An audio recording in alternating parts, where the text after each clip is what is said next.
ನಮ್ಮಲ್ಲಿ 1750 ಜನ ರೈತರ ಹತ್ರ ನಾವು ಕೆಲಸ ಮಾಡ್ತಾ ಇದ್ದೀವಿ. 1750 ರೈತರ ಹತ್ರ ಮಾತ್ರ ನಾವು ಹಾಲು ತಗೊಂತಾ ಇರೋದು. ಅವ್ರದ್ದು ಸರಾಸರಿ ತಿಂಗಳ ಆದಾಯ 1,05,000 ರೂಪಾಯಿ ಪ್ರತಿ ಸರಾಸರಿ. ಕೆಲವರು 2 ಲಕ್ಷ 2.5 ಲಕ್ಷ ರೂಪಾಯಿ ತನಕಲ್ಲೂ ಕೂಡ ತಗೊತಾ ಇದ್ದಾರೆ ಆದಾಯ. ಕೆಲವರು 50,000 60,000 ಕೂಡ ತಗೊತಾ ಇದ್ದಾರೆ. ಹೌದಾ? ಸರಾಸರಿ ಆದಾಯ 1,05,000 ರೂಪಾಯಿ ಇದೆ. ಈಗ ನಿಮ್ಮಲ್ಲೇ ಹಾಲು ಹಾಕ್ತಾರೋ? ಹೌದು, ನಮಗೆ ಹಾಲು ಕೊಡೋದು. ಈಗ ಎಷ್ಟು ಲೀಟರ್ ಹಾಲು ಕಲೆಕ್ಟ್ ಆಗುತ್ತೆ? ಈಗ ದಿನಕ್ಕೆ 1,20,000 ಲೀಟರ್ ಹಾಲು ಕಲೆಕ್ಟ್ ಆಗ್ತಾ ಇದೆ. ನಮ್ಮ ರೈತರ ಹತ್ರ ಮಾತ್ರ ಅಷ್ಟೇ. ಬರ್ರಿ ಬೀಗ್ರ, ಊಟ ಮಾಡೋಣ. ಬಾಳ್ ಮಂದಾಗ್ಲಿ ತಗೋರಿ. ನಿಮ್ ಬಾಯಾರಿಕೆಯಿಂದ ಹಂಗ ಆಗ್ಲೇವಾ? ತಣ್ಣೀರು ಹಾಲಿಂದೆಲ್ಲ ಇದಿರುತ್ತಲ್ಲ, ಅದೆಲ್ಲ ಹೋಗಿ ಮೊದಲು ತಣ್ಣೀರು ಹಾಕ್ತಿವಿ. ಆಮೇಲೆ ಬಿಚ್ಚಿ ಮಿಷಿನ್ ಎಲ್ಲ ವಾಶ್ ಮಾಡ್ತೀವಿ. ಆಮೇಲೆ ಮತ್ತೆ ತಣ್ಣೀರು ಮತ್ತೆ ವಾಶ್ ಮಾಡ್ತೀವಿ. ಆಮೇಲೆ ಬಿಸಿನೀರು, ಅದಕ್ಕೆ ಆಸಿಡ್ ಆಲ್ಕಲಿ ಒಂದು ಹಾಕ್ತಿವಿ. ಯಾವ್ದಾರು ಆಸಿಡ್ ಇಲ್ಲ ಆಲ್ಕಲಿ ಯಾವ್ದಾರು. ಆಮೇಲೆ ಮತ್ತೆ ತಣ್ಣೀರು ಹೊಡೆದು ಮತ್ತೆ ರಿಂಗ್ಸ್ ಮಾಡಿ ಕ್ಲೀನ್ ಮಾಡಿ ಮತ್ತೆ ಡ್ರೈ ಮಾಡ್ತೀವಿ. ಓ, ಈ 3 ಹಂತದಲ್ಲಿ ಆಗುತ್ತೆ. ಹೌದು. ಡೈಲಿ ನೀವು ಈ ತರದ್ ಕರೆದಾಗೆಲ್ಲ ಮಾಡ್ಲೇಬೇಕು ಕಂಪಲ್ಸರಿ, ಇಲ್ಲಾಂದ್ರೆ ಹಾಲು ಕೆಟ್ಟೋಗ್ಬಿಡುತ್ತೆ. ಹಾಲು ಕೆಟ್ಟ ಮಾಡ್ಲೇಬೇಕು.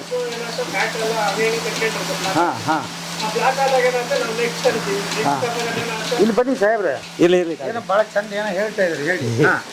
ಅದೇ ಸರ್, ನಾವು ಮಾಡೋದು ಮಾಮೂಲಿ ಇದೀನಿ. ಏನು ಮಾಡ್ತೀವಿ ಇದ್ದಾವ್ ಡೈಲಿ ಮಾಡಲೇಬೇಕು. ಒಂದು ಬೇರೆ ಕೆಲಸ ಒಂದು ಬಿಟ್ರುವೆ ಇದನ್ನ ಬಿಡಂಗಿಲ್ಲ ನಾವು. ಹಾಲು ಇಲ್ಲ ಅಂದರೆ ಪೂರ್ತಿ ಕೆಟ್ಟೋಗ್ಬಿಡುತ್ತೆ. ಹಾಲು ಕರೆದ ಹಂತದಲ್ಲಿ ಏನಾಗುತ್ತೆ ಅಂತಂದರೆ, ಹಿಂಗೆ ಕರೆದಾಗ ಆ ವೈರ್ ಹತ್ರನೇ ಆಗಲಿ ಇದ್ರ ಹತ್ರನೇ ಆಗಲಿ ಅಲ್ಲೆಲ್ಲ ಬ್ಲಾಕ್ ಆಗಿರುತ್ತೆ ಹಾಲು. ಒಂದು ಸ್ವಲ್ಪನೇ ಇದ್ರೂ ಕೂಡ ಅದು ಮತ್ತೆ ನಾವು ನೆಕ್ಸ್ಟ್ ಹಾಲು ಕರಿ ಈ ಥರ ಕ್ಲೀನಿಂಗ್ ಮಾಡಲಿಲ್ಲ ಅಂದರೆ ಆ ನೆಕ್ಸ್ಟ್ ನಾವು ಹಾಲು ಕರಿತೀವಲ್ಲ, ಅವಾಗ ಏನಾಗುತ್ತೆ ಅಂದರೆ ನಾವು ಅದು ಈ ನೆಕ್ಸ್ಟ್ ಹಾಲು ಕರಿಯೋದ್ರ ಜೊತೆ ಅದು ಮಿಕ್ಸ್ ಆಗುತ್ತೆ. ಆ ಮಿಕ್ಸ್ ಆದಾಗ ಏನಾಗುತ್ತೆ, ಅದು ಅಲ್ಲಿ ಹಾಲು ಹೊಡೆಯೋ ಚಾನ್ಸಸ್ ಇರುತ್ತೆ. ಅದು ಹಾಲು ರಿಜೆಕ್ಟ್ ಆಗಿಬಿಡುತ್ತೆ. ಆವಾಗ ಅದು ಎಲ್ಲ ಪೂರ್ತಿ ಹಾಲು ನಾವು ತೆಗಿಬೇಕಾಗುತ್ತೆ. ಹಂಗಾಗಿ ಏನು ಮಾಡ್ತೀವಿ ಅಂದರೆ, ನಾವು ಫಸ್ಟು ತಣ್ಣೀರಲ್ಲಿ ವಾಶ್ ಮಾಡ್ತೀವಿ. ಅದಾದ ನಂತರ ಬಿಸಿನೀರು ಎಲ್ಲ ಸೋಪ್ ಆಯಿಲ್ ತಗೊಂಡು ಎಲ್ಲ ಬಿಚ್ಚಿ ವಾಶ್ ಮಾಡ್ತೀವಿ. ಅದಾದ ನಂತರನೇ ಮತ್ತೆ ಸೋಪ್ ಆಯಿಲ್ ಕ್ಲೀನಿಂಗ್ ಆದಮೇಲೆ ಬಿಸಿನೀರು, ಮತ್ತು ಒನ್ ಟೈಮ್ ಆ ಸೈಡು, ಇಲ್ಲಾಂದರೆ ಒನ್ ಟೈಮ್ ಆಲ್ಕಲಿ, ಎರಡರೊಳಗೊಂದು ಸಂಜೆ ಮತ್ತು ಸಂಜೆ ಬೆಳಗ್ಗೆ ಯಾವುದಾದ್ರೂ ಒಂದು ಮಿಕ್ಸ್ ಮಾಡ್ಕೊಂಡು ಬಿಸಿನೀರಲ್ಲಿ ಮತ್ತೆ ಒಂದು 10 ರಿಂದ 12 ನಿಮಿಷ ರಿನಿಸಿಂಗ್ ಮಾಡ್ತೀವಿ. ಹಿಂಗೆ ರೊಟೇಟ್ ಮಾಡೋದು. ಆ ರೊಟೇಟ್ ಮಾಡಲಿಲ್ಲ ಅಂತಂದರೆ ಏನಾಗುತ್ತೆ ಅಂದರೆ, ಈಗ ನಾವು ಒಂದು ಬಾಟ್ಲಿಲ್ಲಿ ನೀರು ಹಾಕೊಂಡು ಹಿಂಗೆ ಕುಲುಕಿದ್ರೆ ಏನು ಇರೋ ಗಲೀಜೆಲ್ಲ ಬರುತ್ತೆ, ಅದೇ ರೀತಿ ನಾವು ರೊಟೇಟ್ ಮಾಡಿಸ್ತೀವಿ 10 ರಿಂದ 12 ನಿಮಿಷ. ಅದಾದ ನಂತರ ಅದನ್ನು ವಾಪಸ್ ತೆಗಿತೀವಿ. ಆಮೇಲೆ ಆ ಸೈಡ್ ಕಾಂಟ್ಯಾಕ್ಟ್ ಇದ್ರೂ ಕೂಡ ಹಾಲು ಹೊಡೆಯೋ ಚಾನ್ಸಸ್ ಇರುತ್ತೆ. ಆವಾಗ ಏನು ಮಾಡ್ತೀವಿ ಅಂದರೆ, ಮತ್ತೆ ತಣ್ಣೀರು ಅಥವಾ ಬಿಸಿನೀರು ಎರಡರೊಳಗೊಂದು ಹಾಕೊಂಡು ಮತ್ತೆ ಆವಾಗ 10 ನಿಮಿಷ 12 ನಿಮಿಷ ಮಾಡೋಲ್ಲ, ಆಗ 5 ನಿಮಿಷ ಅಥವಾ 6 ನಿಮಿಷ ರಿನಿಸಿಂಗ್ ಮಾಡ್ತೀವಿ. ಆಮೇಲೆ ಕ್ಲೋಸ್, ಆ ಥರ ಮಾಡ್ತೀವಿ. ವೆಂಕಟೇಶ್ ಅಂತ, ಪ್ರಕಾಶ್. ಇವರು ಸ್ಟಾರ್ಟಿಂಗ್ ಇದೀವಿ ಸರ್. ಅದೇ 13 ವರ್ಷ. ನಾನು 7 ವರ್ಷ ಸರ್. ನಮಗೇನಿಲ್ಲ, ನಮಗೆ ಒಂಥರ ಈ ಕೆಲವರು ಬೇಜಾರು ಮಾಡ್ಕೊತಾರೆ, ನಾವು ದನಿಂಗ್ ಕೆಲಸ, ದನ ಸಗಣಿ ಎತ್ತೋದು, ಇದು ಮಾಡೋದು, ನಾವು ಅಷ್ಟೋದಿದ್ದೀವಿ ಇಷ್ಟೋದಿದ್ದೀವಿ, ನಾವು ಸಗಣಿ ಎತ್ತೋದು ಅಂತಂದರೆ ಬೇಜಾರು ಮಾಡ್ಕೊತಾರೆ. ನಾನು ಕಸ ಕೊಡಿಸ್ಬೇಕಾ, ನಾನು ಸಗಣಿ ಎತ್ತಬೇಕಂತ. ನಮ್ಗೇನು ಹಂಗೇನು ಅನ್ಸಲ್ಲ ಸರ್. ನಮಗೆ ಇದು ದೇವ್ರ ಕೆಲಸ ಅನ್ಕೊಂಡು ನಾವು ಮಾಡ್ತಿದ್ದೀವಿ. ಈಗ ಅದನ್ನ ಏನಾದ್ರು ತಿಳ್ಕೊಳ್ಳಿ, ನಮ್ಗೆ ಏನಂದ್ರೆ ದೇವ್ರ ಕೆಲಸ. ಅದನ್ನ ಒಬ್ರು ಹೇಳೋದ್ಕಿಂತ ಮೊದಲು ಈ ಕೆಲಸ ಇದ್ರೆ ಹಾಲಿನ ಕೆಲಸ. ನಾವು ದನ ಸಾಕಿಲ್ಲ ಅಂದ್ರೆ ಹಾಲೇ ಬರಲ್ಲ ಸರ್. ಅದನ್ನ ಬೇರೆ ಹೇಳಂಗೇ ಇಲ್ಲ. ಅದನ್ನ ಇವಿದ್ರೇನೆ ಅವ್ರ ಕೆಲಸ. ಈ ಕೆಲ್ಸಕ್ಕೆ ಬೇಜಾರು ಮಾಡ್ಕೊಳಂಗೆ ಇಲ್ಲ. ನಾವು ಮಾಡ್ಲೇಬೇಕು ಖಂಡಿತ. ಇದನ್ನ ನಮಗೆ ಸಹ ನಿಜ ಸುಳ್ಳು ಪಲ್ಲು ಹೇಳಲ್ಲ. ನಮ್ಗೆ 13 ವರ್ಷದಿಂದ ಈ ಕಂಪ್ನಿಯಲ್ಲಿ ಕೆಲಸ ಮಾಡ್ತಾ ಇದ್ದೀವಿ. ನನ್ನ ಫ್ಯಾಮಿಲಿ ನಾವು ಬದುಕಿರೋದೇ ಇಲ್ಲಿ. ನಾವು ಸುಳ್ಳು ಪಲ್ಲು ಹೇಳಲ್ಲ ಸರ್. ನಮ್ಗೆ ಅನ್ನ ಕೊಡ್ತಾವ್ರೆ, ನಾವು ಸೇರಿಸಿ ಸರ್ ನಾವು ಓದಿಲ್ಲ ಸರ್. ಒಂದು 5ನೇ ಕ್ಲಾಸ್ 6ನೇ ಕ್ಲಾಸ್ ಓದಿದ್ವಿ ಅಷ್ಟೇ. ಮೊದಲೇ ಸ್ಟಾರ್ಟಿಂಗು ರೆಡ್ಡಿ ಸಾರು ಮತ್ತು ಶಶಿ ಸಾರು ಜೊತೆಲಿ ಕೆಲಸ ಮಾಡಿದ್ವಿ ಸರ್. ಜೊತೆಲಿ ಸರ್. ಶಶಿ ಸರ್ ಗುದ್ದಿದಾಗ ಮಣ್ಣು ಕೆರೆಯಾರ ಸರ್ ನಮ್ಮ ಜೊತೆಲಿ. ಮತ್ತೆ ರೆಡ್ಡಿ ಸಾರು ಗುಂಡಿ ತೆಗಿತಾ ಇದ್ರೆ ಬಂದು ಕುತ್ಕೊಂಡು ಎಷ್ಟು ಗುಂಡಿ ತೆಗಿತಾರಪ್ಪ ಅಂತ ಕೇಳಿಕೆ ಮಾತಾಡೋದು. ಜೊತೆಲಿ ಕುತ್ಕೊಂಡು ಊಟ ಮಾಡಿರು ನಾವು. ಸುಳ್ಳಲ್ಲ ಸರ್. ಕೇಳಿಬೇಕಾರೆ ನೀವು ಯಾರನ್ನಾರು ಕೇಳಿರ್ಬೇಕಾರೆ ಸರ್. ಸರ್ ಮೊದಲು ಒಬ್ರು ಮಹೇಶ್ ಅಣ್ಣ ಅಂತ ಇದ್ರು ಮ್ಯಾನೇಜರ್ ಮೊದಲು. ಅವ್ರು ಹೇಳೋರು ಸರ್, ಈ ಕಂಪ್ನಿ ಒಂದು ದಿವಸ ಪೂರ್ತಿ ಎತ್ತರಕ್ಕೆ ಬೆಳೆದೋಗುತ್ತೆ, ಯಾರು ಕೆಲಸ ಬಿಟ್ಟು ಹೋಗ್ಬೇಡ್ರಿ, ಕೆಲಸ ಮಾಡ್ರಿ ಅನ್ನೋರು. ನಾವು ಬಿಟ್ಟು ಹೋಗ್ಲಿಲ್ಲ ಸರ್. ಮತ್ತೆ ಶಶಿ ಸರ್ ಒಂದು ದಿವಸ ಕರೆದು ನಮ್ಮನ್ನ ಹೊರಗಡೆ ಕೆಲಸ, ಈ ತೋಟದೊಳಗೆ ಗಿಡ ಏನಿಲ್ಲ ಸರ್, ಮರಗಳು ಇವೆಲ್ಲ ಹಾಕಿರೋರು ನಾವು. ಈ ಪ್ಲಾಂಟ್ ಮುಂದ್ಗಡೆ ನಿಮಗೆ ಗಿಡ ಕಾಣ್ತಾವಲ್ಲ ಸರ್, ಅವೆಲ್ಲ ಹಾಕಿರೋರು ನಾವು. ಶಶಿ ಸರ್ ಮತ್ತು ರೆಡ್ಡಿ ಸರ್ ಇದ್ದಾಗ ಅವಾಗ ಹೇಳೋರು ಯಾರು ಶಶಿ ಸರ್ ಕರೆದ್ರು ಒಂದು ದಿವಸ ಪ್ಲ್ಯಾಂಟ್ ಒಂದು ಸ್ವಲ್ಪ ಸಣ್ಣದಾಗಿ ಓಪನ್ ಮಾಡಿರು. ಅವಾಗ ಕರೆದು ನೀವು ಒಳಗೆ ಸೇರ್ಕೊತೀರಾ ಹೊರಗಡೆಲೆ ಕೆಲಸ ಮಾಡ್ತೀರಾ ಅಂದರು. ಇಲ್ಲ ಸರ್ ನಾವು ಹೊರಗಡೆಲೆ ಮಾಡ್ತೀವಿ, ಒಳಗಡೆಗೆ ನೀವು ಯಾರನ್ನಾರು ಸೇರಿಸ್ಕೊಳ್ಳಿ ಸರ್, ನಾವು ಹೊರಗಡೆನೇ ಕೆಲಸ ಮಾಡ್ತೀವಿ ಅಂತೇಳಿ ಶಶಿ ಸರ್ ಕರೆದು ಖುದ್ದು ಕೇಳಿರಿ ಸರ್. ಅವಾಗ ಎಷ್ಟು ಕೂಡ ಸಂಬಳ? ಅವಾಗಲಿಂದ ಒಂದು 270, 280 ಹಿಂಗೆಲ್ಲ ಜಾಸ್ತಿ ಬಂದು ಈಗ ಒಂದು ಟೋಟಲ್ ಒಂದು 24,000 ಸಿಗುತ್ತೆ. ತಿಂಗಳ ಹೌದು ಸರ್. ಊಟ ಗೀಟ ಎಲ್ಲ ಇಲ್ಲ? ಹಾಂ, ಊಟ ಎಲ್ಲ ಇಲ್ಲೇ ಸರ್. 10 ರೂಪಾಯಿ ಟೋಕನ್ ಕಟ್ಟಾಗುತ್ತೆ ಅಷ್ಟೇ. ಮತ್ತು 4 ರಜಾ. ನಾಲ್ಕು ರಜಾ? ಹಾಂ, ತಿಂಗಳಿಗೆ 4 ರಜಾ. ESI ಇದೆ, PF ಇದೆ, ಎಲ್ಲ ಐತೆ, ಇನ್ಸೂರೆನ್ಸ್ ಎಲ್ಲ ಐತೆ. ಇನ್ಶೂರೆನ್ಸ್ ಇದೆ, ಹಾ, ಸೂಪರ್. ಅದ್ರಾಗ ಏನು ಸಮಸ್ಯೆ ಇಲ್ಲ ಸರ್. ಇಲ್ಲ ಸರ್, ಇಲ್ಲಿ ಈ ಸುತ್ತಮುತ್ತ ಫ್ಯಾಕ್ಟ್ರಿ ಆಗಿರೋದ್ರಿಂದವ ಸಾವಿರಾರು ಜನ ಫ್ಯಾಮಿಲಿ ಬದುಕಿದ್ದಾರೆ ಸರ್, ಅನ್ನ ತಿಂತಾರೆ ಸರ್. ಇಲ್ಲಾಂದ್ರೆ ಇಲ್ಲಿಂದ ನಾವು ದೂರಕ್ಕೆ ಹೋಗಿ ಕೆಲಸ ಮಾಡೋಕೆ ಆಗ್ತಿರಲ್ಲ ಸರ್. ಇಲ್ಲಿ ಈ ಜಾಗದಲ್ಲಿ ಇಷ್ಟು ಸಂಬಳ ಕೊಟ್ಟು ಈ ಕಂಪ್ನಿ ನಡೀತೈತೆ ಅಂದರೆ ನಮ್ಮ ನಿಜವಾಗ್ಲೂ ಭಾರಿ ಗ್ರೇಟ್. ಇಲ್ಲಿ ಎಲ್ಲ ಕಡೆಯಿಂದನೂ ಬಂದಿದ್ದಾರೆ ಪಾಪ. ಇಲ್ಲಿ ಲೋಕಲ್ವರೆಗೂ ಕೂಡ ಕೆಲಸ ಸಿಕ್ಕಿದೆ, ದೂರದಿಂದನೂ ಬಂದಿದ್ದಾರೆ ಸರ್. ಬೀದರ್, ನಮ್ಮ ಕರ್ನಾಟಕ, ಉತ್ತರ ಕರ್ನಾಟಕದಿಂದಲೂ ಬಂದಿದ್ದಾರೆ. ಅದ್ರಾಗೇನು ತೊಂದರೆ ಇಲ್ಲ. ಒಟ್ಟಲ್ಲಿ ಎಲ್ಲರಿಗೂ ಕೆಲಸ ಸಿಕ್ಕಿದೆ, ಅವ್ರಿಗೆ ಇವ್ರಿಗೆ ಅಂತೇನು ಭೇದ ಏನಿಲ್ಲ. ಮತ್ತೆ ಚೆನ್ನಾಗಿ ಕೆಲಸ ಮಾಡ್ಕೊಂಡು ಹೋಗೋದು ನಮ್ಮ ನಮಗೆ ಖುಷಿ ಸರ್. ಅಕ್ಷಯ ಕಲ್ಪ ನಾವು ಬದುಕಿದ್ದೀವಿ, ಅಕ್ಷಯ ಕಲ್ಪಕ್ಕೂ ನಾವು ಗ್ರೇಟ್. ಇನ್ನು ಸತ್ಯ ಸುಳ್ಳು ಪಳ್ಳು ಹೇಳಲ್ಲ ನಾನು ಸರ್, ಮುಂದೆ ಮಾತಾಡ್ಬಿಡ್ತೀವಿ. ಹ್ಞೂ ಸರ್, ಯಾಕೆಂದ್ರೆ ಸುಳ್ಳು ಹೇಳೋದ್ರಿಂದ ಏನೂ ಬರೋಲ್ಲ ಸರ್. ನಾವು ಬದುಕಿರೋದೇ ಇಲ್ಲಿ ಸರ್. ನನ್ನ ಫ್ಯಾಮಿಲಿ, ನನಗೆ 3 ಜನ ಹೆಣ್ಮಕ್ಳು ಸರ್. ನನಗೆ ನಾವು ಗಂಡ ಹೆಂಡತಿ ಇಬ್ಬರಾಳು, ನಾವು ಒಟ್ಟಿಗೆ ಇದ್ದೀವಿ. 3 ಜನ. ನನ್ನ ತಂದೆ ತಾಯಿ ಯಾರಿಲ್ಲ, ತೀರೋದ್ರು. ನಮಗೆ ಜಮೀನಿಲ್ಲ ಸರ್, ಒಂದು 20 ಗುಂಟೆ ಜಮೀನು ಮಾತ್ರ ಐತಿ. ನಾನು 3 ಜನ ಮಕ್ಕಳನ್ನ ಒಬ್ಬಳು ಮದುವೆ ಮಾಡಿದ್ದೀನಿ, ಇನ್ನೂ ಇಬ್ಬರಾಳು ಓದ್ತವ್ರೆ. ನನ್ನ ಮಕ್ಕಳನ್ನ, ನಮ್ಮ ಫ್ಯಾಮಿಲಿನ ಸಾಕ್ತಿರೋದು ಇಲ್ಲಿ sir. So fat and SNF ಮೇಲೆ ನಮ್ಮ ರೈತರಿಗೆ ನಾವು ಪ್ರೈಸನ್ನು ನಿಗದಿ ಮಾಡೋದು. ಸೊ ನಮ್ಮಲ್ಲಿ ಮಿಲ್ಕ್ ಅನಲೈಸರ್ ಅಂತ ಇರುತ್ತೆ. ಸೊ ಫಸ್ಟ್ ನಾವು ಸ್ಟೆಬಿಲೈಸರ್ಗೆ ಕೊಡ್ತೀವಿ. ಸೊ ಸ್ಟಿರರ್ ಅಂತ ಹೇಳ್ತೀವಿ. ಸೊ ಸ್ಟಿರರ್ ಮತ್ತು ಸ್ಟೆಬಿಲೈಸರ್ ಅಂತ. ಸೊ ಇದನ್ನ ಫಸ್ಟ್ ಸ್ಟೆಬಿಲೈಸರ್ ಏನೇ ಗಾಳಿ ಇದ್ರೆ ಹಾಲಲ್ಲಿ ಎಲ್ಲ ಸ್ಟೆಬಿಲೈಸ್ ಮಾಡುತ್ತೆ, ಯೂನಿಫಾರ್ಮ್ ಮಾಡುತ್ತೆ. ಅದಾದಮೇಲೆ ನಾವು ಮಿಲ್ಕ್ಗೆ ಅನಲೈಸರ್ಗೆ ಫೀಡ್ ಮಾಡ್ತೀವಿ. ಸೊ ಮಿಲ್ಕ್ ಅನಲೈಸರ್ಗೆ ಫೀಡ್ ಮಾಡಿದಾಗ ನಮಗೆ ಫ್ಯಾಟ್, SNF ಮತ್ತು ಡೆನ್ಸಿಟಿ ಬರುತ್ತೆ. ಸೊ ಇದ್ರ ಮೇಲೆ ನಮಗೆ ರೇಟ್ ಬರುತ್ತೆ. ಫ್ಯಾಟು SNF ಅಂದ್ರೆ ಏನು ಸರ್? ಫ್ಯಾಟ್ SNF ಅಂದರೆ ನಮಗೆ ಏನು ನಮ್ಮ ಕೊಬ್ಬಿನ ಅಂಶ ಹೇಳ್ತೀವಲ್ಲ ಅದು ಫ್ಯಾಟ್ ಅಂತ ಹೇಳ್ತೀವಿ. ಸೊ SNF ಅಂದರೆ ಸಾಲಿಡ್ ನಾಟ್ ಫ್ಯಾಟ್. ನಾವು ಪ್ರೋಟೀನು, ಮಿನರಲ್ ಎಲ್ಲ ಬರುತ್ತಲ್ಲ ಅವೆಲ್ಲ SNF ಅಂತ ಬರುತ್ತೆ. ಎಷ್ಟಿದ್ರೆ ಒಳ್ಳೇದು? ಎಷ್ಟು ಇದ್ರೆ ಒಳ್ಳೇದಂದ್ರೆ ಸರ್, ನಮ್ಮ ಕಂಪ್ನಿ ಸ್ಟ್ಯಾಂಡರ್ಡ್ಸ್ ಬರುತ್ತೆ. ಸೊ 3.2% ಫ್ಯಾಟ್ ಇರಬೇಕು, ಆಮೇಲೆ 8.2% SNF ಇರಬೇಕು.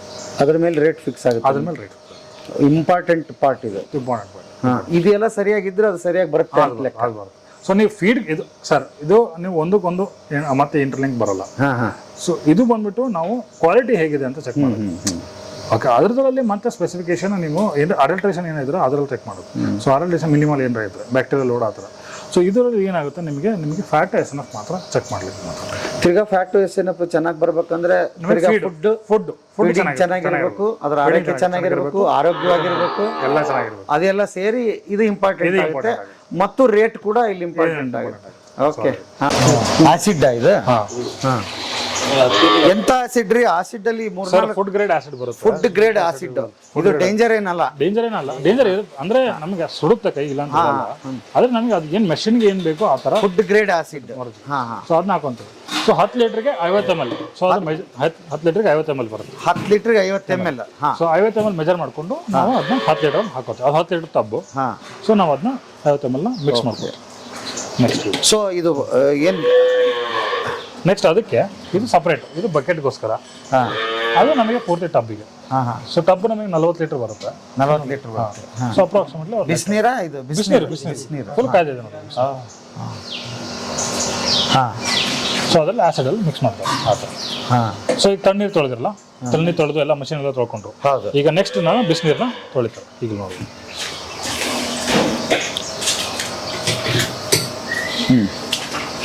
ಇದೇ ರೀತಿ ಬೆಳಗ್ಗೆ ನಾವು ಆಸಿಡ್ ಯೂಸ್ ಮಾಡಿದ್ವಿ, ಸಂಜೆ ಆಲ್ಕಲಿ ಯೂಸ್ ಮಾಡ್ತೀವಿ. ಏನಿದೆ? Alkali, acid, alkali. ಸೊ ಎರಡು ಬೇರೆ ಬೇರೆ. ಸೊ pH ಅದು ಬಂದ್ಬಿಟ್ಟು ನಿಮಗೆ 3 ಇಂದ 2 ಬರುತ್ತೆ. ಸೊ ಇದು ಕಡಿಮೆ ಜಾಸ್ತಿ ಬರುತ್ತೆ. ಏನು pH ಅಂದ್ರೆ? pH ಅಂದ್ರೆ ನಮಗೆ ಆಸಿಡಿಟಿ ಕ್ಯಾಲ್ಕುಲೇಟ್ ಮಾಡೋದು. ಸೊ ಯಾವ ರೀತಿ ನಮ್ಮ ತಣ್ಣಗಿದೆ ಬೆಚ್ಚಗಿದೆ ಅಂತ ನಾವು ಹೇಗೆ ತರ ಹೇಳ್ತೀವಲ್ಲ ಆಸಿಡ್ ಅಲ್ಲಿ, ಸೊ ಕೆಮಿಕಲ್ ಫಾರ್ಮ್ ಅಲ್ಲಿ ನಾವು ಆಸಿಡ್ ಬೇಸ್ ಅಂತ ಹೇಳ್ತೀವಿ. ಸೊ ಅದೇ ರೀತಿ ಅಪೋಸಿಟ್. ಸೊ ಸುಡುತ್ತೆ ಮತ್ತೆ ಒಂದು ಸ್ವಲ್ಪ ತಣ್ಣಗೆ ಎಫೆಕ್ಟ್ ಆ ಥರ. ಓಕೆ, ಮಾಡಿ. ಈ ಜಿಡ್ಡಿನ ಅಂಶ ಹೋಗುತ್ತೇನೋ? ಇದರಲ್ಲಿ ಜಿಡ್ಡು ಹೋಗುತ್ತೆ. ಇದರಲ್ಲಿ ಜಿಡ್ಡು ಹೋಗುತ್ತೆ.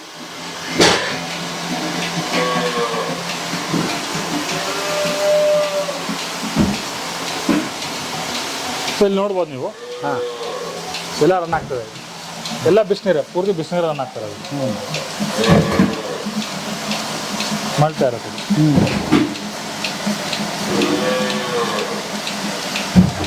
ಎಷ್ಟೊಂದು 5 ನಿಮಿಷನಾ? ಇಲ್ಲ, 10 ನಿಮಿಷ ತನಕ ಬರುತ್ತೆ. 10 ನಿಮಿಷ. ಇಡೀ ಪೈಪ್ ಒಳಗಡೆ ಹೋಗಿ ಕ್ಲೀನ್ ಆಗ್ತಾ ಇದೆ. ಹೌದು ಹೌದು, ಪೈಪ್ ಅಲ್ವಾ? ಪೈಪ್. ಆಮೇಲೆ ಈ ಪೈಪಿಗೆ ಹೋಗ್ತಾ ಇದ್ರೊಳಗಡೆನೂ ಹೋಗ್ತಾ ಇದೆ ಅಲ್ಲ? ಹೌದು ಹೌದು ಹೌದು. ಇದ್ರೊಳಗಡೆ ಕೂಡ. ಸೊ ಈ ಪೈಪಲ್ಲಿ ನಮಗೆ ಬಿಸಿನೀರು ಬರ್ತಾ ಇದೆ. ಆ ಟ್ಯಾಂಕ್ ಇದೆಯಲ್ಲ, ಹಾ. ಆ ಟ್ಯಾಂಕ್ ಇಂದ ನಮಗೆ ಇಲ್ಲಿಂದ ಈ ಟ್ಯಾಂಕ್ ಕನೆಕ್ಟ್ ಆಗುತ್ತೆ. ಹಾ. ಈ ಟ್ಯಾಂಕ್ ಇಂದ ನಮಗೆ ಇಲ್ಲಿಂದ ಇದು ಪೈಪ್. ಹಾ ಹಾ. ಸೊ ಇದು ನಿಪ್ಪಲ್ಲು. ಸೊ ಇಲ್ಲಿಂದ ನಿಮಗೆ ನೀವು ಪೂರ್ತಿ ಹೋಗ್ತಾ ಇರುತ್ತೆ.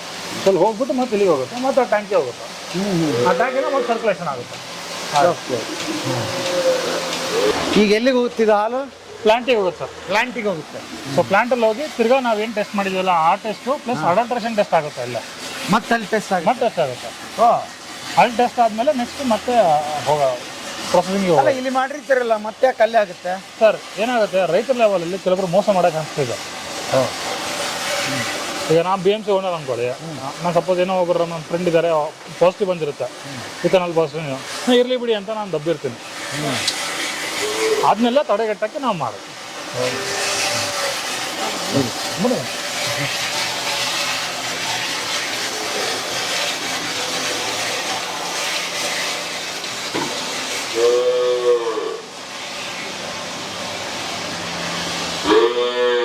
ಸರ್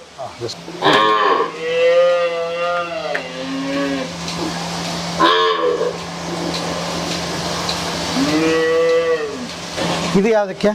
ಇದು ಚಿಕ್ಕ ಕರುಗಳು, ಇನ್ನೂ ಚಿಕ್ಕ ಅಂದ್ರೆ ಈಗ ರೀಸೆಂಟಾಗಿ ಹುಟ್ಟಿರೋ. ಎಷ್ಟು ತಿಂಗಳದ್ದು ಸರ್? ಸರ್ ಇನ್ನೂ ದಿವಸಗಳು ಲೆಕ್ಕ ಸರ್. ದಿವಸಗಳ ಲೆಕ್ಕ? ಹೌದಾ? ಹಾಂ, 5 ದಿವಸ. 5 ದಿವಸ. ಅದು 5 ದಿವಸ. ಹಾಂ,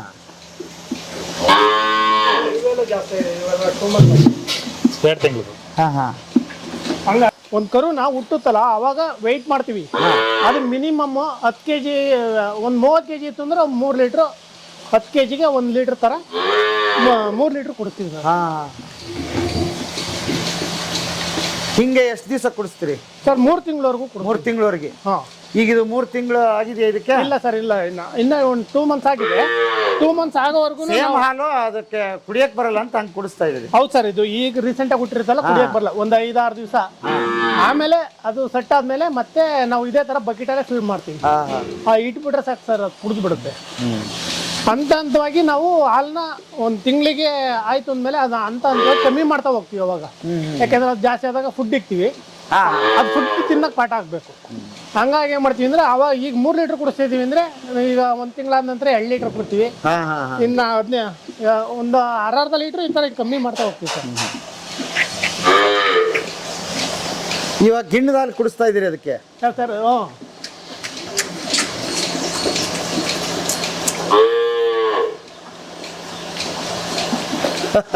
ಕೈ ಇಟ್ಟಿದ್ದೀರಿ ಅದು ಇಲ್ಲಾಂದ್ರೆ ಇದು ಕುಡಿಯಕ್ಕೆ ಬಿಡಲ್ಲ. ಫಸ್ಟ್ ಕರುನ ಹುಟ್ಟಿದ ತಕ್ಷಣ ನಾವು ವೇ ಮಾಡ್ತೀವಿ. ಸೊ ವೇ ಮಾಡಿ ಅದು 10% of the body weight. So 25 kg ಬಂತದಂದ್ರೆ ನಾವು 2.5 ಲೀಟ್ರ್ ಕುಡಿಸ್ತೀವಿ. ಸೊ 30 kg ಕರು ಬಂತಂದ್ರೆ 3 ಲೀಟ್ರ್ ಕುಡಿಸ್ತೀವಿ ಒಂದು ಹೊತ್ತಿಗೆ. ಸೊ ಟೋಟಲಾಗಿ 6 ಲೀಟ್ರ್ ಕುಡಿಸ್ತೀವಿ, ಇಲ್ಲ 5 ಲೀಟ್ರ್ ಕುಡಿಸ್ತೀವಿ. So depend on the weight, ಎಷ್ಟು ವೇಟ್ ಇದೆ ಅದನ್ನು 10% ಕ್ಯಾಲ್ಕುಲೇಟ್ ಮಾಡಿಬಿಟ್ಟು ನಾವು ಮಾಡ್ತೀವಿ. ಸೊ ಅದು ನಾವು ಫಸ್ಟ್ ಇನಿಷಿಯಲಿ ಏನು ಮಾಡ್ತೀವಿ ಅಂದರೆ, ನಿಮಗೆ ಕರುಗಳನ್ನ ಫಸ್ಟ್ ಬಾಟಲ್ ಫೀಡ್ ಮಾಡ್ತೀವಿ. ಬಾಟಲ್ ಫೀಡ್ ಮಾಡಿಬಿಟ್ಟು ಆಮೇಲೆ ನೆಕ್ಸ್ಟ್ ನಾವು ಹಂತವಾಗಿ ನಾವು ಬಕೆಟಿಗೆ ಚೇಂಜ್ ಮಾಡ್ತೀವಿ. ಬಕೆಟ್ ಜೊತೆ ನಾವು ಕಾಸ್ಟ್ ಸ್ಟಾರ್ಟರ್ ಕೂಡ ಇಡ್ತೀವಿ. ಇದು ಕಾಸ್ಟ್ ಸ್ಟಾರ್ಟರ್ ನಮ್ಗೆ ಏನೇನು ಸರ್? ಸರ್ ನಮಗೆ ಮೆಕ್ಕೆಜೋಳ, ನಮಗೆ ಶೇಂಗಾ ಹಿಂಡಿ, ಕಡಲೆ ಬೀಜ ಹಿಂಡಿ, ಆಮೇಲೆ ನಮಗೆ ಮಿನರಲ್ ಮಿಕ್ಸರ್ ಅಂತ ಬರುತ್ತೆ, ಆಮೇಲೆ ನಮಗೆ ಬೆಲ್ಲ, ಉಪ್ಪು. ಆ ಮಿನರಲ್ ಮಿಕ್ಸರ್ ಎಲ್ಲಿ ಸಿಗುತ್ತೆ ಅದು? ಸರ್ ಎಲ್ಲ ಅಂಗಡಿಗಳು ಸಿಗುತ್ತೆ. ಸೊ ವೆಟರ್ನರಿ ಶಾಪಲ್ಲಿ ಹೋದ್ರೆ, ಸೊ ಮೆಡಿಕಲ್ ಶಾಪಲ್ಲಿ ಹೋದ್ರೆ ಸಿಗುತ್ತೆ ನಮಗೆ. ಸೊ ಅದನ್ನೆಲ್ಲ ಮಿಕ್ಸ್ ಮಾಡ್ಕೊಂಡು ನಾವು ಅದನ್ನ ಕರುಗಳಿಗೆ ಇಡ್ತೀವಿ. ಎಷ್ಟು ಪ್ರಮಾಣ ಏನಂತ ಸರ್? ನಾವು ಡೈಲಿ ನಾವು ಹೆಂಗಂದ್ರೆ ಇದು ನಾವು 500 ಗ್ರಾಮ್ 500 ಗ್ರಾಮ್ ಇಡ್ತೀವಿ ಫಸ್ಟ್ ಇನಿಷಿಯಲ್ ಆಗಿ. ಸೊ ಕ್ರಮೇಣ ಜಾಸ್ತಿ ಮಾಡ್ಕೊಂಡು ಹೋಗ್ತೀವಿ, ಹಾಲು ಕಮ್ಮಿ ಮಾಡ್ಕೊಂಡು ಹೋಗ್ತೀವಿ, ಕ್ರಮೇಣ ಇದನ್ನ ಜಾಸ್ತಿ ಮಾಡ್ಕೊಂಡು ಹೋಗ್ತೀವಿ. ಓಕೆ. ಇದು ಒಂಥರ ಮಿಲೆಟ್ ನಾವೇನ್ ಮಕ್ಳಿಗೆ ಕುಡಿಸ್ತೀವಲ್ಲ ಹಂಗೆ ಆ ಥರದ್ದು. ಸೊ ಆಮೇಲೆ ಇದರಲ್ಲಿ ಏನಾಗುತ್ತೆ ಅಂದ್ರೆ ನಮ್ಗೆ ಅಡ್ವಾಂಟೇಜ್, ಸೊ ಕರು ಹೊಟ್ಟೆ ಬೆಳವಣಿಗೆ ಆಗುತ್ತೆ, ಹೊಟ್ಟೆ ಬೆಳವಣಿಗೆ ಆಗುತ್ತೆ. ಸೊ ಕರು ನಾವು ಹೇಳ್ದಂಗೆ ಬರೀ ಹಾಲು ಜೀರ್ಣ ಮಾಡೋ ಶಕ್ತಿ ಮಾತ್ರ ಇರುತ್ತೆ, ನಾವು ಮೇವು ಜೀರ್ಣ ಮಾಡೋ ಶಕ್ತಿ ಇರಲ್ಲ. ಅದಕ್ಕೆ ನಾವು ಕ್ರಮೇಣವಾಗಿ ನಾವು ಹಾಲನ್ನ ಕಮ್ಮಿ ಮಾಡ್ಕೊಂಡು ಹೋಗ್ತೀವಿ. ಇದನ್ನ ನಾವೇನು ಕಾಸ್ಟ್ ಸ್ಟಾರ್ಟರ್ ಅಂತ ಹೇಳ್ತೀವಲ್ಲ ಅದನ್ನ ಕ್ರಮೇಣವಾಗಿ ಜಾಸ್ತಿ. ಅದನ್ನ ಎಷ್ಟು ದಿವಸ ಕೊಡ್ತೀವಿ? ಸೊ ಅದನ್ನ 3 ತಿಂಗಳ ತನಕ. ಅದನ್ನು 3 ತಿಂಗಳ ತನಕ. ಸೊ 3 ತಿಂಗಳು ಆದ್ಮೇಲೆ ನಾವು ನೆಕ್ಸ್ಟ್ ಅದನ್ನ ಮೇವು ಕೂಡ ಶುರು ಮಾಡ್ತೀವಿ. ಇದು 3 ತಿಂಗಳ ತನಕ ಇದನ್ನ ಎಷ್ಟು ಟೈಮ್ ಕೊಡ್ತೀರಿ? ಸೊ ಡೈಲಿ 8 ಟೈಮ್, ಬೆಳಗ್ಗೆ ಸಂಜೆ, ಬೆಳಗ್ಗೆ ಬೆಳಗ್ಗೆ ಸಂಜೆ. ಬೆಳಗ್ಗೆ ಸಂಜೆ, ಬೆಳಗ್ಗೆ ಸಂಜೆ ಹಾಂ ಆ ಥರ. ಹಾಂ ನಮ್ಗೆ ಕರು ಮೇಲೆ ಗೊತ್ತಾಗುತ್ತೆ. ಈ ಕರು ನಾವು ನೋಡಿಕೊಂಡು ಅದನ್ನ ಕೂಡ ನಾವು ಒಂದು ಸ್ವಲ್ಪ ಚೇಂಜ್ ಮಾಡ್ಕೊತಾ ಇರ್ತೀವಿ. ಸೊ ಕರು ಬೆಳವಣಿಗೆ ಚೆನ್ನಾಗ್ತಿದೆ ಅಂತ ಹೇಳಿದ್ರೆ ಇನ್ನೂ ಬೇಕಂತ ಕೇಳಿ ಗೊತ್ತಾಗುತ್ತೆ. ಸೊ ಒಂದು ಸ್ವಲ್ಪ ಜಾಸ್ತಿ ಆಗ್ತಾ ಇರ್ತೀವಿ. ಆ ರೀತಿ ನೋಡಿಕೊಂಡು ಹೆಚ್ಚು ಕಮ್ಮಿ ಮಾಡ್ಕೊತಾ ಇರ್ತೀವಿ. ಸರ್, ಹಸು ಕರು ಹಾಕಿದಾಗ ಈಗ ಬಾಣಂತಿಯರಿಗೆ ನಾವು ಹೆಂಗೆ ನೋಡ್ಕೋತೀವಿ ಆ ಥರದ್ದು ಏನೋ ಪ್ರೊಸೀಜರ್ ಇರುತ್ತೆ ಅದಕ್ಕೆ? ಹೌದು, ನಾನು ಹೇಳ್ದಂಗೆಲ್ಲ ಡಯಟ್ ಭಾಳ ಇಂಪಾರ್ಟೆಂಟ್ ಹಸುಗಳಲ್ಲಿ. ಸೊ ನಾವು 25 ದಿವಸ ಮುಂಚೆ ಕರು ಹಾಕೋಕ್ಕಿಂತ ಆಮೇಲೆ 25 ದಿವಸ ಆದಮೇಲೆ ಬಾಣಂತನ ಮಾಡ್ತೀವಿ. ಹೆಂಗೆ ಮಾಡ್ತೀರಿ? ಸೊ ಅದಕ್ಕೆ ಸಪ್ರೇಟಾಗಿ ಅದು ಪೆನ್ಸ್ ಇರುತ್ತೆ. ಸೊ ಅದನ್ನ ಸಪ್ರೇಟಾಗಿ ಇಟ್ಬಿಟ್ಟು ಅದೇ ಸಪ್ರೇಟ್ ಕರು ಹಾಕಕ್ಕೆ ಏನೇನು ಬರುತ್ತಂದ್ರೆ ಅಲ್ಲಿ ಹಾಕ್ತೀವಿ. ಸೊ ಅದಕ್ಕೆ ಸಪ್ರೇಟ್ ಡಯಟ್ ಇರುತ್ತೆ. ಸೊ ಅದಕ್ಕೆ ನಮ್ಗೆ ಏನು ಬೇಕೋ ಸಾಲ್ಟ್ ಕಂಟೆಂಟ್ ಎಲ್ಲ ಕಮ್ಮಿ ಕೊಟ್ಕೊಂಡು ನಮಗೆ ಜಾಸ್ತಿ ಸ್ವಲ್ಪ ಪ್ರೋಟೀನ್ ರಿಚ್ ಇರುವಂಥ ಮೆಟೀರಿಯಲ್ ಎಲ್ಲ ಕೊಟ್ಕೊಂಡು ಸೊ ನಾವು ಅದನ್ನ ಸಪ್ರೇಟಾಗಿ ಬಾಣಂತನ ಮಾಡ್ತೀವಿ. ಸೊ ಅದಕ್ಕೆ ಸಪ್ರೇಟ್ ಮಾಡಲೇಬೇಕು.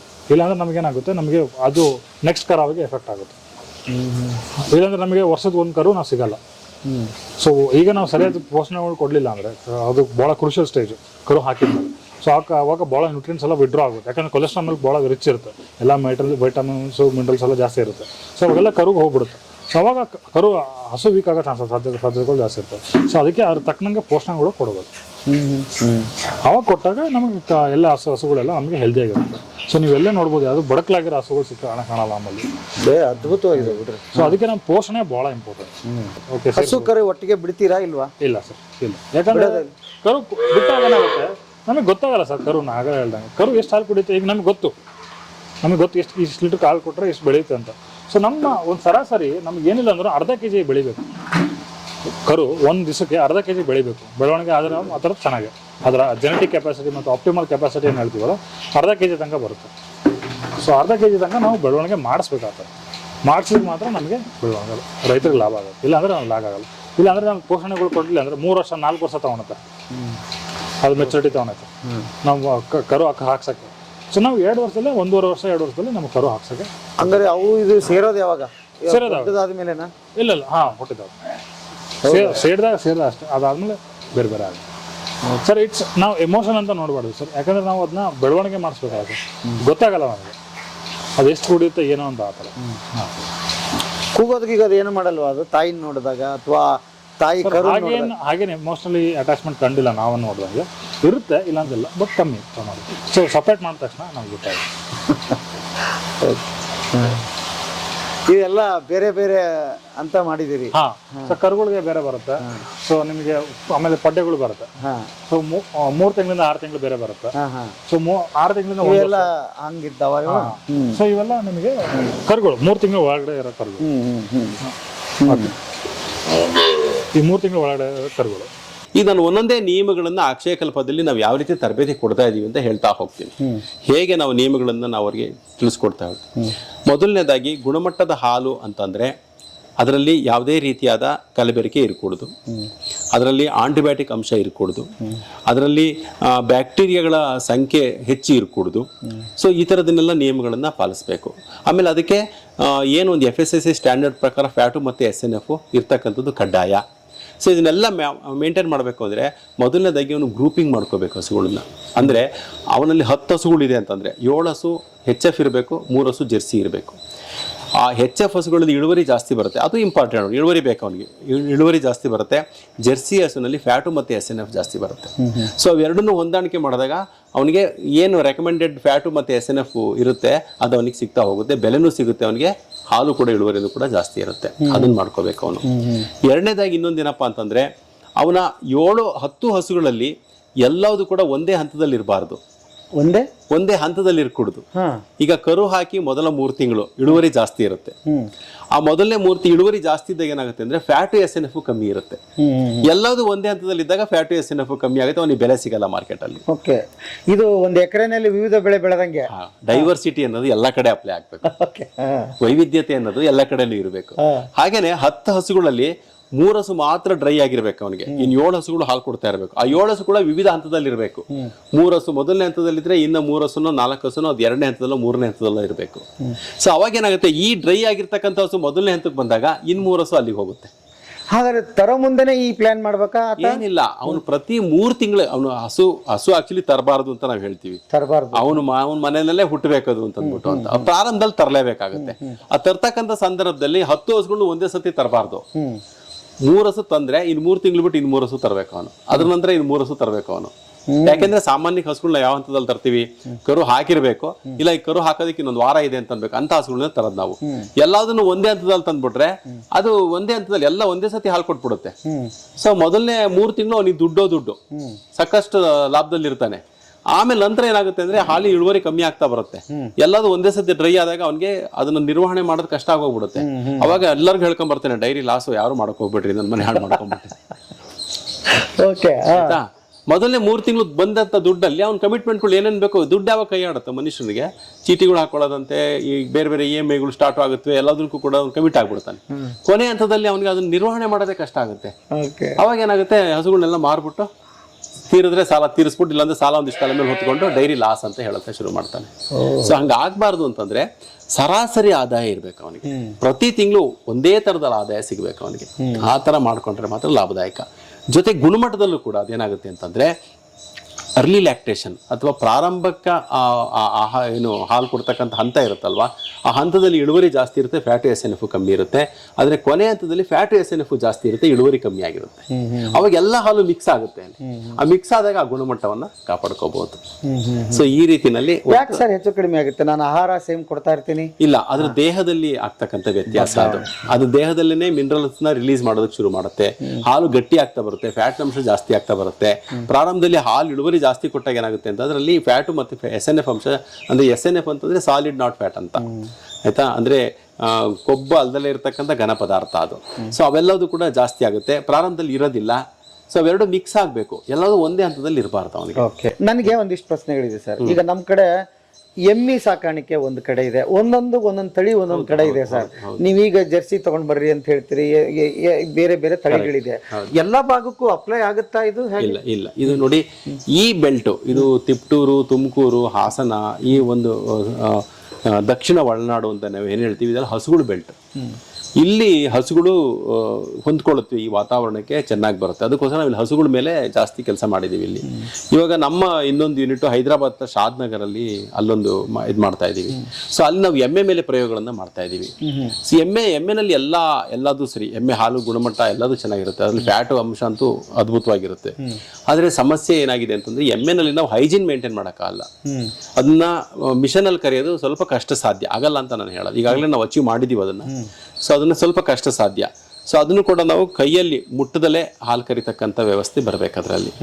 ಸೊ ಬಂದರೆ ಖಂಡಿತ ಆ ಒಂದು ಪ್ರದೇಶಕ್ಕೆ ಯಾವ ಎಮ್ಮೆಗಳು ಅಥವಾ ಹಸುಗಳು ಯಾವ್ದು ಇರುತ್ತೋ ಅವುಗಳಿಗೆ ನಾವು ಇದನ್ನ ಸೇಮ್ ಇದೇ ವ್ಯವಸ್ಥೆನ ಅಳವಡಿಸ್ಕೊಳ್ತಾ ಹೋಗ್ಬೋದು. ಈಗ ನಾವು ಮೊದಲಿಂದ ನೋಡಿದೀವಿ ಸರ್, ನೀವು ಮೇವು ಹೇಗೆ ತಯಾರು ಮಾಡ್ಬೇಕಂತ ಹೇಳಿದಿರಿ, ಮಿಕ್ಸ್ ಹೇಗೆ ಮಾಡ್ಬೇಕಂತ ತಿಳಿದಿರಿ, ಯಾವಾಗ ಕೊಡಬೇಕು ಅಂತ ಎಲ್ಲ ಹೇಳಿದಿರಿ, ಅದು ಓಕೆ. ಈ ಕೊನೆ ಮಟ್ಟ ಹಾಲಿಗೆ ಬಂದಿದ್ದೀವಿ. ಈಗ ಒಂದು ಹಸುನ ಈಗ ನೀವೇ ಹೇಳ್ತಿದ್ರಿ 1.5-2 ಲಕ್ಷ ರೂಪಾಯಿ ಆಗಿದೆ, ತೊಗೊಂಡು ಬರ್ತೀವಿ. ಒಂದು ಸರಾಸರಿ ಒಂದು ಹೇಳೋದಾದರೆ ಒಂದು ವರ್ಷಕ್ಕೆ ಅಥವಾ ತಿಂಗಳಿಗೆ ಹೇಳ್ತೀರಾ ಎಷ್ಟು ದುಡಿಬೋದು ಅಂತ? ಹೇಳೋದಿಲ್ಲ, ಒಂದು ಹಸುನಲ್ಲಿ 5,000 ರೂಪಾಯಿ ದುಡಿಬೋದು ತಿಂಗಳಿಗೆ. ಒಂದು ಹಸುನಲ್ಲಿ 10 ಹಸು ಇದ್ರೆ 50,000 ರೂಪಾಯಿ ದುಡಿಬೋದು. ಎಲ್ಲ ಖರ್ಚು ಕಡಿಮೆ, ಎಲ್ಲ ಖರ್ಚೆಲ್ಲ ಕಳೆದು. ಓಕೆ, ಅದು ನಿರಂತರವಾಗಿ 12 ತಿಂಗಳನ್ನು ಮಾಡ್ಬೋದು. ಖಂಡಿತ ಮಾಡ್ಬೋದು. ನೀವು ಹೇಳಿದ ಪ್ರಕಾರ ಮಾಡಿದ್ರೆ ನಮ್ಮಲ್ಲಿ ಅದಕ್ಕೆ ದಾಖಲೆಗಳಿದೆ. ನಮ್ಮ ರೈತರುಗಳು ಇದ್ದಾರೆ, ಇನ್ನು ಹೆಚ್ಚು ದುಡಿತಾ ಇದ್ದಾರೆ. ನಾನು ಕನಿಷ್ಠ ಹೇಳ್ತಾ ಇರೋದು, ಇನ್ನು ಹೆಚ್ಚು ದುಡಿತಾ ಇದ್ದಾರೆ. ನಮ್ಮಲ್ಲಿ 1750 ಜನ ರೈತರ ಹತ್ರ ನಾವು ಕೆಲಸ ಮಾಡ್ತಾ ಇದ್ದೀವಿ. 1750 ರೈತರ ಹತ್ರ ಮಾತ್ರ ನಾವು ಹಾಲು ತಗೊಂತಾ ಇರೋದು. ಅವ್ರದ್ದು ಸರಾಸರಿ ತಿಂಗಳ ಆದಾಯ 1,05,000 ರೂಪಾಯಿ ಪ್ರತಿ ರೈತ. ಸರಾಸರಿ ಕೆಲವು 2 ಲಕ್ಷ 2.5 ಲಕ್ಷ ರೂಪಾಯಿ ತನಕಲ್ಲೂ ಕೂಡ ತಗೊಂತಾ ಇದ್ದಾರೆ ಆದಾಯ. ಕೆಲವು 50,000 60,000 ಕೂಡ ತಗೊಂತಾ ಇದ್ದಾರೆ. ಹೌದಾ? ಸರಾಸರಿ ಆದಾಯ 1,05,000 ರೂಪಾಯಿ ಇದೆ. ಈಗ ನಿಮ್ಮಲ್ಲೇ ಹಾಲು ಹಾಕ್ತಾರೋ? ಹೌದು, ನಮ್ಗೆ ಹಾಲು ಕೊಡೋದು. ಈಗ ಬೇರೆ ಕಡೆ ಹಾಲು ಕೊಡೋದಕ್ಕೆ ನಿಮ್ಗೆ ಕೊಡೋದಕ್ಕೆ ವ್ಯತ್ಯಾಸ ಏನಿದೆ? ಏನು ಅಂತಂತಂದ್ರೆ ನೋಡಿ, ರೈತನಿಗೆ ನಾವು ಇಲ್ಲಿ ತನಕ ಏನು ಹೇಳಿದ್ವಿ, ಗುಣಮಟ್ಟದ ಹಾಲನ್ನು ಉತ್ಪಾದನೆ ಹಾಲು ಒಂದೇ ಅಲ್ಲ, ಎಲ್ಲಾ ಕೃಷಿಯ ಉತ್ಪನ್ನಗಳನ್ನು ಕೂಡ ಗುಣಮಟ್ಟದಿಂದ ಕೂಡಿರಬೇಕು. ಅದು ಸಮಾಜಕ್ಕೆ ಒಳ್ಳೆದನ್ನೇ ಕೊಡಬೇಕು. ಅವ್ನು ಯಾವಾಗ ಅದನ್ನು ಮಾಡೋದಕ್ಕೆ ಸಾಧ್ಯ ಆಗುತ್ತೆ ಅಂದ್ರೆ ಅವ್ನಿಗೊಂದಿಷ್ಟು ಸೇವೆಗಳನ್ನು ಕೊಟ್ಟಾಗ, ಸರ್ವಿಸ್ಗಳನ್ನು ಕೊಟ್ಟಾಗ ಮಾತ್ರ ಅವನು ಅದನ್ನು ಮಾಡೋದಕ್ಕೆ ಸಾಧ್ಯ ಆಗುತ್ತೆ. ಸೊ ನಮ್ಮಲ್ಲಿ ನಮ್ಮ ರೈತರುಗಳು ಏನೆಲ್ಲ ಸರ್ವಿಸ್ಗಳನ್ನ ಅಕ್ಷಯಕಲ್ಪ ಕೊಡ್ತಾ ಇದೆ ಅಂತಂದ್ರೆ, ಮೊದಲನೇದಾಗಿ ಡಾಕ್ಟರ್ ಫೆಸಿಲಿಟಿ, ವೆಟರ್ನರಿ ಫೆಸಿಲಿಟಿ, ಪಶು ವೈದ್ಯ ಸೇವೆಯನ್ನು ನಾವು ಅವ್ನ ಮನೆ ಬಾಗಿಲಲ್ಲಿ ಕೊಡ್ತಾ ಇದ್ದೀವಿ. ಸೊ ಅವನಿಗೆ ತಿಂಗಳಿಗೆ ಒಂದು ವಿಸಿಟ್ ಮಾತ್ರ ನಾವು ಜನರಲ್ ಚೆಕಪ್ ಅದನ್ನ ನಾವು ಹೋಗ್ಬಿಟ್ಟು ಮಾಡ್ತೀವಿ. ಅಕಸ್ಮಾತ್ ಯಾವುದೇ ಸತಿ ಕರೆದು ಎಷ್ಟೊತ್ತಿನಲ್ಲೇ ಕರೆದ್ರು ಕೂಡ ನಾವು ರೈತರು ಅವ್ರ ಮನೆ ನಮ್ಮ ಡಾಕ್ಟರ್ ಅವ್ರ ಮನೆ ಬಾಗಿಲಿಗೆ ಹೋಗ್ಬಿಟ್ಟು ಅವ್ನಿಗೆ ಹಸುಗಳಿಗೆ ಟ್ರೀಟ್ಮೆಂಟ್ ಮಾಡ್ತಾರೆ. ಅವಾಗ ನಾವು 100 ರೂಪಾಯಿ ಚಾರ್ಜ್ ಮಾಡ್ತೀವಿ. ಒಂದು ವಿಸಿಟ್ಗೆ 100 ರೂಪಾಯಿ ಮಾತ್ರ ಚಾರ್ಜ್ ಮಾಡ್ತೀವಿ ಅಷ್ಟೇ. ಅವ್ರು ಎಷ್ಟೇ ಕಿಲೋಮೀಟರ್ ದೂರದಿಂದ ಕಾರಲ್ಲಿ ಬಂದಿರಲಿ ಬರೀ 100 ರೂಪಾಯಿ ಮಾತ್ರ. ಯಾಕಂದ್ರೆ ಉಚಿತವಾಗಿ ಕೊಟ್ರೆ ಅದಕ್ಕೇನು ಇದಿರಲ್ಲ, ಗೌರವ ಇರೋದಿಲ್ಲ. ಆ ಒಂದು ಎಮರ್ಜೆನ್ಸಿ ನಲ್ಲಿ ಅವನಿರ್ತಕ್ಕಂಥ ಆತಂಕಕ್ಕೆ ಒಂದು ಬೆಲೆ ಬೇಕು ಅಂದ್ರೆ ಅವನ ಹತ್ರ ನಾವು ಸ್ವಲ್ಪ ಹಣನ ಮಾಡಲೇಬೇಕು ಅಂತ ಹೇಳಿ. ಆದ್ರೆ ತಿಂಗಳಿಗೆ ಒಂದು ವಿಸಿಟ್ ಏನಿರುತ್ತೆ ಜನರಲ್, ಅದಕ್ಕೆ ನಾವು ಯಾವುದೇ ರೀತಿಯಾದ ಚಾರ್ಜ್ ಮಾಡೋದಿಲ್ಲ. ಸೊ ಈ ತರದೊಂದು ವೈದ್ಯಕೀಯ ಸೇವೆಯನ್ನ ನಾವು ಕೊಡ್ತಾ ಇದ್ದೀವಿ. ಎರಡನೇದೇನಪ್ಪ ಅಂತಂದ್ರೆ ಲಾಜಿಸ್ಟಿಕ್ ಸೇವೆ, ಅಂದ್ರೆ ವಾಹನ ಒಂದು ಸಾರಿಗೆ ಸೇವೆ. ಅವನ ಹಾಲು ಕರೆದಿಡೋದಷ್ಟೇನೆ, ಯಾರ ಮನೆ ಬಾಗಿಲಿಗೂ ತಗೊಂಡೋಗೋದು ಬೇಕಿಲ್ಲ. ನಮ್ಮ ವಾಹನನೇ ಹೋಗ್ಬಿಟ್ಟು ಅವನ ಹಾಲನ್ನ ತಗೊಂಡ್ಬರ್ತೀವಿ ನಾವು. ಮತ್ತೆ ಮೂರನೇದೇನಪ್ಪ ಅಂತಂದ್ರೆ ಒಬ್ಬ ವಿಸ್ತರಣಾಧಿಕಾರಿ ಸೇವೆ, ಅಂದ್ರೆ ಒಬ್ಬ ಕನ್ಸಲ್ಟೆಂಟ್ ನ ಅವನಿಗೆ ಕೊಡ್ತೀವಿ ನಾವು. ಅವನು ದಿವಸ 2 ದಿವಸಕ್ಕೋ 3 ದಿವಸಕ್ಕೋ ಅವ್ರ ಮನೆಗೆ ಹೋಗ್ತಾನೆ. ಅವ್ನಿಗೆ ಏನ್ ಬೇಕು ಏನ್ ಬೇಡ ನೋಡ್ತಾನೆ. ಅವನ ಶೆಡ್ಡು ಉದ್ಯಮ ಲಾಭದಲ್ಲಿ ಇದೆಯೋ ನಷ್ಟದಲ್ಲಿ ಇದೆಯೋ ನೋಡ್ತಾನೆ. ಸೊ ನಷ್ಟದಲ್ಲಿದೆ ಅಂದ್ರೆ ಅವ್ನಿಗೆ ಬೇಕಾದಂತ ಸಲಹೆಗಳನ್ನ ಕೊಡ್ತಾನೆ. ಆಮೇಲೆ ಅವ್ನಿಗೆ ಏನಾದ್ರೂ ಯಂತ್ರೋಪಕರಣ ಸೇವೆ ಬೇಕು, ಡಾಕ್ಟರ್ಸ್ ಸೇವೆ ಬೇಕು ಅಂದ್ರೆ ಅವ್ನು ಕೋಆರ್ಡಿನೇಟ್ ಆಗಿ ಕೆಲಸ ಮಾಡ್ತಾನೆ. ಅವ್ರನ್ನ ತರಬೇತಿ ಕಳಿಸ್ತಕ್ಕಂಥ ಕೆಲಸ ಮಾಡ್ತಾನೆ. ಸೊ ಈ ತರ ಒಬ್ಬ ಕನ್ಸಲ್ಟೆಂಟ್, ಇವತ್ತಿನ ದಿವಸ ಕನ್ಸಲ್ಟ್ ಯಾವ್ದಾರ ಒಂದು ಕ್ರಾಪಿಗೆ ಒಬ್ಬ ಕನ್ಸಲ್ಟೆಂಟ್ ಬಂದ್ರೆ ಅವ್ನಿಗೆ 5,000 10,000 ಒಂದು ವಿಸಿಟ್ಗೆ ಅಂತ ಅಂದ್ಬಿಟ್ಟು ಕೊಡ್ತಾರೆ. ಆದ್ರೆ ಇದು ಪೂರ್ತಿ ಉಚಿತ, ಅವನೇನು ದುಡ್ಡು ಕೊಡಂಗಿಲ್ಲ. ಕನ್ಸಲ್ಟೇಷನ್ ಫೀಸ್ ಅಂತ ರೈತರೇನು ಕೊಡಂಗಿಲ್ಲ. ಅವನಿಗೊಬ್ಬ ಸಂಪರ್ಕಾಧಿಕಾರಿಯಾಗಿ ನಮ್ಮ ವಿಸ್ತರಣಾಧಿಕಾರಿ ಇರ್ತಾರೆ. ವಿಸ್ತರಣಾ ಸೇವೆ ಅಂದ್ರೆ ಅವನು ಏನೇ ತರಬೇಕು ಅಂದ್ರೆ ಮಾರ್ಕೆಟ್ಗೆ ಹೋಗಂಗಿಲ್ಲ. ಒಂದು ಬೂಸದ ಮೂಟೆ ತರಬೇಕು ಅಂದ್ರೆ ಮಾರ್ಕೆಟ್, ಅವ್ನ ಮನೆ ಬಾಗಿಲಿಗೆ ಅದನ್ನ ತಲುಪಿಸ್ತಕ್ಕಂಥ ವ್ಯವಸ್ಥೆಯನ್ನ ನಾವು ಮಾಡ್ತೀವಿ. ನಿಮಗೆ ಹೇಳಿದ್ರೆ ಸಾಕು. ಹೌದು, ಅವನ ವಿಸ್ತರಣಾಧಿಕಾರಿ ಸೇವೆ ಅದೇ ಕೆಲಸ. ಅವ್ನು ಏನೇನ್ ಬೇಕು ಅಂತ ಇಂಟೆಂಟ್, ಒಂದು ತಿಂಗಳಿಗೆ ಆಗೋಷ್ಟು ಅವ್ನಿಗೆ ಬೇಕಾದಂತ ಸೋಪ್ ಬೇಕಾ, ಕೈ ತೊಳ್ಕೊಳ್ಳೋದಕ್ಕೆ, ಟವಲ್ ಬೇಕಾ, ಕೆಚ್ಚಲು ಒರೆಸೋದಕ್ಕೆ, ಇದನ್ನ ಉಪಕರಣಗಳನ್ನ ಕ್ಲೀನ್ ಮಾಡೋದಕ್ಕೆ, ಕೆಲವೊಂದಿಷ್ಟು ಆಸಿಡ್ ಆಲ್ಕಲಿ ಇವೆಲ್ಲ ಏನೇನು ಹೇಳ್ತೀವಿ ನಾವು, ಅದೆಲ್ಲ ಬೇಕಾ, ಅವನ್ನೆಲ್ಲೂ ಹುಡ್ಕೊಂಡು ಹೋಗಂಗಿಲ್ಲ ಅಂಗಡಿಗಳಿಗೆ. ಅದನ್ನ ಅವ್ನ ಮನೆ ಬಾಗಿಲಿ ಅವ್ನು ಏನೇನ್ ಬೇಕು ಎಲ್ಲ ಲಿಸ್ಟ್ ಮಾಡ್ತಾನೆ, ನಮ್ಗೆ ಇಂಡೆಂಟ್ ಕಳಿಸ್ತಾನೆ, ಅವ್ನ ಮನೆ ಬಾಗಿಲಿಗೆ ಹೋಗುತ್ತೆ. ಆಯ್ತಾ? ಸೊ ಈ ತರದ ಸೇವೆಗಳನ್ನ ಕೊಟ್ರೆ ಮಾತ್ರ ಅವನ ಆ ಕೆಲಸ ಯಶಸ್ವಿಯಾಗಿ ಮಾಡೋದಕ್ಕೆ ಸಾಧ್ಯ ಆಗುತ್ತೆ. ರೈತರು ಬರೀ ತರಬೇತಿ ಕೊಟ್ಟು ಬಿಡೋದಿಲ್ಲ. ಹೌದು, ಆಯ್ತಾ? ಆಮೇಲೆ ಇಷ್ಟೆಲ್ಲ ಆದ್ಮೇಲೆ ಅವನಿಗೆ ಸಣ್ಣ ಪ್ರಮಾಣದ ಒಂದು ಆರ್ಥಿಕ ಸಹಾಯ, ದೊಡ್ಡದಾಗಿ ಮಾಡೋದಕ್ಕೆ ಇಷ್ಟ ಇಲ್ಲ ಅಕ್ಷಯಕಲ್ಪಗೆ. ಇವಾಗ ಏನಾಗುತ್ತೆ, ಸುಮಾರು ಪ್ರಾಜೆಕ್ಟ್ಗಳು ಮಾಡ್ತಾರೆ. ಲಕ್ಷಾಂತರ ರೂಪಾಯಿ ಪ್ರಾಜೆಕ್ಟ್ ರಿಪೋರ್ಟ್ಗಳನ್ನ ತಗೊಂಡೋಗಿ ಬ್ಯಾಂಕಿಗೆ ಕೊಟ್ಬಿಟ್ಟು ಲೋನ್ ಸ್ಯಾಂಕ್ಷನ್ ಮಾಡಿಸಿ ಉದ್ದಿಮೆಗಳನ್ನ ಶುರು ಮಾಡ್ತಾರೆ. ಅದು ಯಾವುದು ಕೂಡ ಇಲ್ಲಿ ತನಕ ಸಕ್ಸಸ್ ಆಗಿಲ್ಲ. ರೈತರು ಹೇಗೆ ಅಂದ್ರೆ ಹಂತ ಹಂತವಾಗಿ ಅವ್ರನ್ನ ನಾವು ಮೇಲೆ ಎತ್ತಕ್ಕಂಥ ಕೆಲಸ ಮಾಡಬೇಕು. ಸರ್ ನನ್ನ ಹತ್ರ 4 ಹಸು ಇದೆ, ಇನ್ನೊಂದು ಹಸು ತಗೋಬೇಕು, ಅಷ್ಟಕ್ಕೆ ಮಾತ್ರ ಸಾಲ ತಗೋ. ಅದು ತೀರದ ಮೇಲೆ ಬೇರೆ ತಗೋ. ಸರ್ ಶೆಡ್ ಒಂದು ಸ್ವಲ್ಪ ಎಕ್ಸ್ಟೆಂಡ್ ಮಾಡಬೇಕು, ಅಷ್ಟಕ್ಕೆ ಮಾತ್ರ ಸಾಲ ತಗೋ. ಸೊ ಈ ತರದಲ್ಲಿ ನಾವು ಬೇರೆ ಏಜೆನ್ಸಿ ಮುಖಾಂತರ ಅವ್ರಿಗೆ ಸಾಲನ ಕೊಡಿಸಿ ನಾವು ಮಧ್ಯದಲ್ಲಿದ್ದು ಅವನ ಹಾಲಿನ ಪೇಮೆಂಟ್ ಅಲ್ಲಿ ಅವನ EMI ಏನಿದೆ ಅವ್ನ ಇದು ಮಾಡಿ ಡಿಡಕ್ಟ್ ಮಾಡಿ ಆ ಏಜೆನ್ಸಿ ಕೊಡ್ತಕ್ಕಂಥ ವ್ಯವಸ್ಥೆಯನ್ನು ನಾವು ಮಾಡ್ತಿದ್ದೀವಿ. ಅದ್ಭುತ. ಕಡಿಮೆ ಇಂಟ್ರೆಸ್ಟ್ ಅಲ್ಲಿ, ಜೊತೆಗೆ ಅವನಿಗೆ ತುಂಬಾ ಸುಲಭವಾಗಿ ಅವನಿಗೆ ಮನೆ ಬಾಗಿಲಿಗೆ ಕೆಲಸ ಸಿಗ್ತಕ್ಕಂಥದ್ದು. ಸೊ ಈ ತರದ್ದು ಒಂದು ಸೇವೆಯನ್ನ ಮಾಡ್ತಾ ಇದ್ದೀವಿ. ಇನ್ನೊಂದೇನಪ್ಪಾ ಅಂತಂತಂದ್ರೆ ಪೇಮೆಂಟ್ ಇವತ್ತು ಬೆಳಿಗ್ಗೆ ಮತ್ತೆ ಸಾಯಂಕಾಲ ಕೊಟ್ಟಂತ ಏನು ಹಾಲಿರುತ್ತಲ್ಲ, ನಾಳೆ ಬೆಳಿಗ್ಗೆ ಅವನ ಅಕೌಂಟಿಗೆ ದುಡ್ಡು ಹೋಗುತ್ತೆ. ನಾಳೆ ಬೆಳಿಗ್ಗೆನೆ, ವಾರ ತಿಂಗಳು ಇಲ್ಲ ಕಾಯೋಂಗಿಲ್ಲ. ಅವತ್ತಿಂದ ಅವತ್ತು ಪೇಮೆಂಟ್ ಅವನಿಗೆ. ಕೆಲವು ರೈತರು ಬೇಡ ಸರ್ ನಮಗೆ ದಿವಸ ಬಂದ್ರೆ ಖರ್ಚಾಗ್ಬಿಡುತ್ತೆ, ಗೊತ್ತಾಗೋದಿಲ್ಲ, 10 ದಿವಸಕ್ಕೋ 15 ದಿವಸಕ್ಕೋ ಕೊಡಿ ಅಂತಾರೆ. ಆದ್ರೆ ನಮ್ಮಲ್ಲಿ ಅದಕ್ಕೆ ಅವಕಾಶ ಇದೆ. ಅವತ್ತಿಂದ ಅವತ್ತೇ ಕೊಡೋದಕ್ಕೆ ನಮ್ಮಲ್ಲಿ ಅವಕಾಶ ಇದೆ. ಇವತ್ತು ಬೆಳಿಗ್ಗೆ ಹಾಲು ಕೊಟ್ರೆ ಅವನು ಇವತ್ತು ಬೆಳಿಗ್ಗೆ ಮತ್ತೆ ಸಾಯಂಕಾಲದಲ್ಲ ನಾಳೆ ಬೆಳಿಗ್ಗೆ ಅವನಿಗೆ ಒಂದು ದಿವಸಕ್ಕೆ ಪೇಮೆಂಟ್ ಕೊಡ್ತಕ್ಕಂಥ ವ್ಯವಸ್ಥೆ ಇದೆ. ಈ ತರದೊಂದು ಸೇವೆ ಇದೆ. ಎಷ್ಟು ಲೀಟರ್ ಹಾಲು? ಎಲ್ಲದಕ್ಕಿಂತ ಬಹಳ ಮುಖ್ಯವಾಗಿ ಇನ್ನೊಂದು ಯಾವ್ದಪ್ಪ ಅಂದ್ರೆ ತರಬೇತಿ ಸೇವೆ. 3 ಹಂತದ ತರಬೇತಿ ಕೊಡ್ತೀವಿ.